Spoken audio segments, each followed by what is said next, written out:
Welcome to rSlash Prorevenge, where OP screws a douchebag out of $1.5 million. Our next Reddit post is from Deleted. I moved from the Toronto area back up north in 2007. In 2008, we bought a home on a 4-acre forested lot from the original owner. Through conversations with the original owner, I remember him muttering something about how the neighbor to the north had their driveway awful close to the property line. I thought no more about it until later that fall. Our neighbor's hilt was built slab on grade, and the builder must have messed up or not properly installed any drainage on the gravel pad. Every time it rained, they got water into their ground floor, an inconvenience to say the least. But not my problem.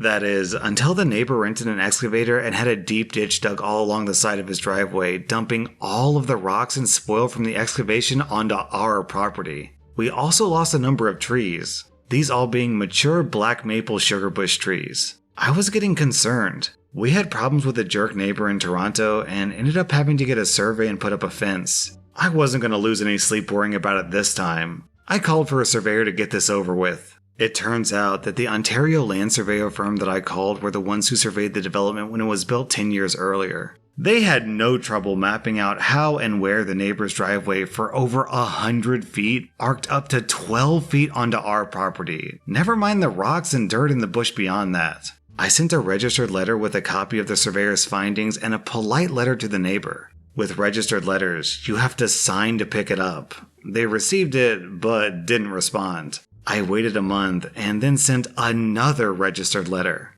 That one wasn't picked up and was returned to me. Yeah, that should work. If I don't receive the letter, everything will just go away. In way of explanation, this neighbor was a successful local businessman, and in smaller communities, some of them tend to think that they're a bit special and can make their own rules. I learned from the jerk neighbor in Toronto that there's not much point in trying to discuss things personally. We have a system, let's use it. The next letter that was sent to them was from a real estate law firm, and they know the right language to use and how to get someone's attention. Surprise, that one not only gets picked up, but we receive a letter from their lawyer. They freely admit that they're at fault and will make everything right. Except they don't. They don't do anything for the next 3 years. Absolutely nothing. I started receiving expert advice from some of my friends. OP, you should fix it at your own cost and then sue them for that amount. Well, what if they claim they could have fixed it a lot cheaper, or I did a bunch of things that weren't needed? OP, you should charge them for all the trees they cut down and make them replace them. Yeah, but we do live in the forest, and trees aren't really hard to find. In fact, we cut down trees that got too big and close to the house. It's not like we're in the big city. I decided to do nothing. After the angst and sleepless nights with the jerks in Toronto, I decided to just wait it out. After all, they've admitted fault through their own lawyer. It's not like they can wiggle out of that one and change their minds. I learned that the neighbor's wife hates living in the forest and would much rather have a fancy house in town. And with the water problem that's never been resolved, it just isn't as much fun as they thought it would be.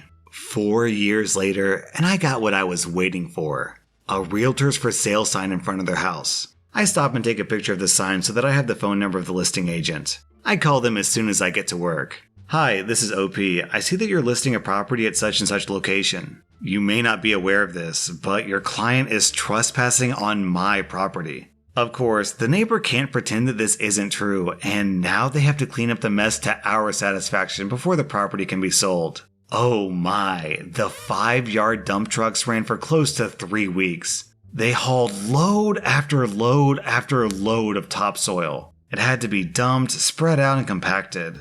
The gravel driveway had to be dug up and pulled back to their property line, and all of that filled in as well. In the end, it was all seeded with the understanding that it will eventually be back to being a forest. They asked if it was okay now, and I said, not quite yet. It looks like there's still a lot of work to do.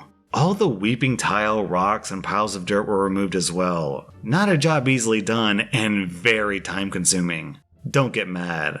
Wait, then get even. OP, I'm glad that you got your justice, but it wounds my very soul that you didn't go after those trees. A mature tree is worth like $50,000. You could have literally retired from that. Our next Reddit post is from the Kung Fu Panda. 13 years ago, I was in my late teens, living on my own, and really struggling to live financially.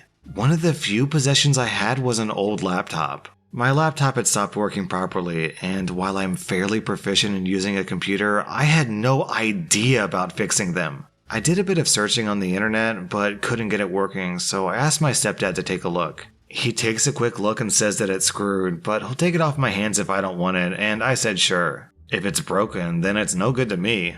10 minutes later, I walk into the room, and he's using it. I asked if he fixed it, and he says, "Yeah, thanks for the laptop." I was obviously pissed. My mom says that she wasn't getting involved, and his only response was that he did a quick internet search to find the fix, and I could have done the same.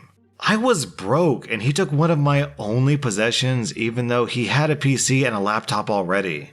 A few months later, I was visiting my mom and stepdad when I had an idea. While I'm useless with computers, I'm very competent with mechanics. Specifically Audis, and my stepdad had a 2001 Audi A3. Before coming in the house, I went under his car and unplugged the oil level sensor and a backline for the turbo. Later on that day, he went to go to the shop or something, and when he started the car, it threw up oil warning lights on the dash and it wouldn't boost, so he turned it off and had a look of concern on his face. I went out to ask him what's up, and he said that something had gone majorly wrong. He says something along the lines of catastrophic turbo failure or engine failure. He's already spent quite a bit on repairs and didn't want to spend any more on it, so he spoke to my mom about just cutting his losses and scrapping it.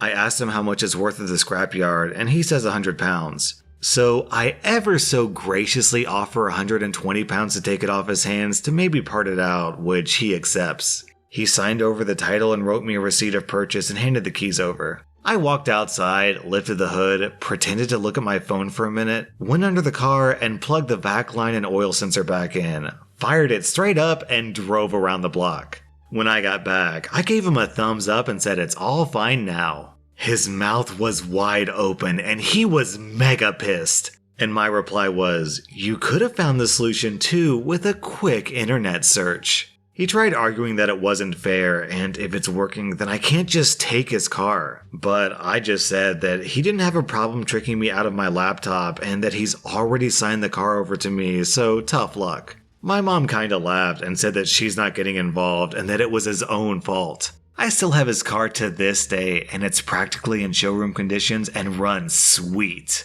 As said by I Love Scrabble down in the comments, his stepdad used to own the car, but now it's just some Audi that he used to own. Our next Reddit post is from Peter DeMackey. This is a story from my mom when she used to work for her dad's company. I'm not really sure whether this belongs here or malicious compliance, but whatever. The year is 2004, and my grandfather on my mom's side was a physicist and had developed a way of making these machines that made silicon wafers that were used for making microchips. Back then, it was cutting-edge technology in the microchip field. My grandfather's company made the machines that made these wafers in a way that no other companies could. Anyway, my mom handles orders of these machines. One machine in particular was supposed to go to this one technology company based in Korea. They had purchased a machine that made one specific kind of chip. That machine was worth $2 million. So there was lots of communication obviously on the machine's exact specifications. Well, the communications director for the Korean company was this preppy little douchebag we'll call Douchebag. Douchebag gives my mom's company the exact specifications for the machine and a down payment of $500,000 or so to make the machine. So the company makes the machine and ships it to Korea with an engineer to set it up when they get there. At 3 o'clock in the morning, my mom gets a call from Douchebag in bad English. He basically tells my mom that we needed to include some feature with it that he claimed he asked for, he didn't. And he's not sending out the remaining $1.5 million. My mom is confused at first, and then asks to speak with his manager. He keeps saying no. So then she asks if she's on speakerphone and if the engineer, Glenn, is in the room. The answer is yes to both. She then tells Glenn to put the machine to sleep and get on the next flight home. Putting the machine to sleep basically makes it inert, as you may have guessed.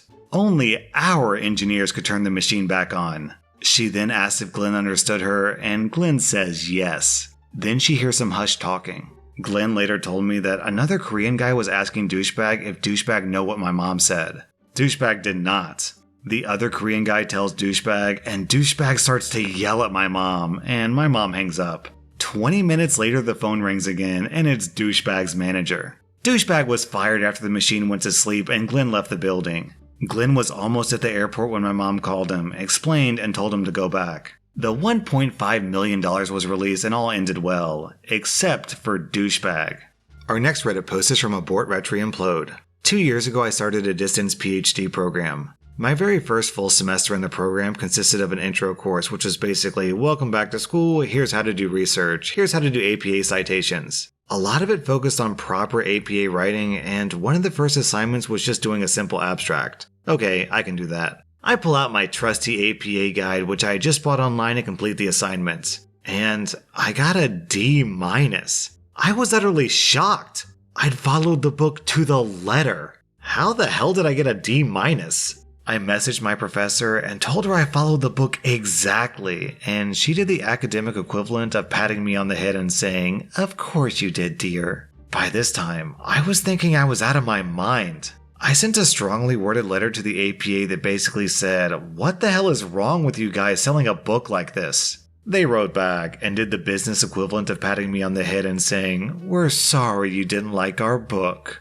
Then I started really looking at the book, and I started noticing a lot of typos. Eventually, everything clicked and I realized, holy cow, these are optical character recognition errors. This is a scanned and reprinted counterfeit textbook. So I took a bunch of pictures of the errors and did what any good internet user would. I scribbled on them in MS Paint with red arrows, put snarky captions on them, and uploaded them. My first thought was, wow, this poor seller got taken advantage of by whoever printed their books. In retrospect, this was probably stupidly naive, but that seems to be a common theme in my life. So I wrote them a very polite email and sent them the photos of the book and said, I think you might have been provided a pirated version of the book. Well, the seller didn't appreciate that and sent me back a super nasty email saying that my suggestion that they were selling counterfeits was very offensive. All their books were brand new from the publishers and that I was a B-word and they were going to report me to the police for slander. Okay, I was pretty upset about the terrible grade, but you wrote me back and swore at me and threatened to report me to the police? Now I'm pissed. I start by looking up their Amazon seller profile, and I notice a couple of other people have reported that books received from this seller were missing pages or had other unusual issues. This is the part where I went full internet stalker. I searched for their company name and found it was registered LLC. I got the address from their state's listing of small business registrations, which turned out to be a fairly nice looking house per Google Maps. Then I looked up property tax records on the house to get the owner's name. I found the owner on Facebook and found they had a business website listed under a completely different name, and they'd shared all over their Facebook timeline. And their website was pretty blatant about the whole thing. We offer you deeply discounted prices by having books printed on demand. I don't think that's how publishing works. I reported them to Amazon, and AbeBooks, and Biblio, and eBay. Basically, anywhere I could find them selling anything at all, I reported them. I wrote to the APA and apologized for my terse email and sent them copies of the photos of the book along with all the seller's personal information. They respond and say they're going to send it to their legal folks and ask if it's okay to contact me for more info. Finally, I report them to the FBI Internet Crime Complaint Center. Today, I happened upon my old APA manual and I started wondering whatever happened to them. So I dug up the emails with the info and went looking. They no longer have seller profiles on any of the sites. Their website's been taken over by a domain reseller. The house appears to have been sold last year, which may not be related, but I'd like to think it is. And the owner's Facebook page lists him as now working at a place that turns out to be a payday lender. I dug through their timeline and found someone asking in October of last year if they were still selling books and them replying with, "No, had to stop." Also, my professor raised my grade to a B+. And OP includes a screenshot of an email from the professor. OP, given your situation with the counterfeit APA manual, I'll adjust your abstract grade when I return home next week. Thank you for going to the trouble of figuring it all out.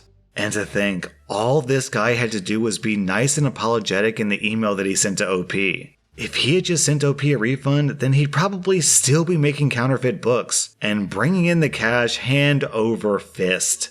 That was rSlash_Prorevenge, and if you like this content, then check out my Patreon where I publish extra episodes. Also, hit that subscribe button because I put out new Reddit videos every single day.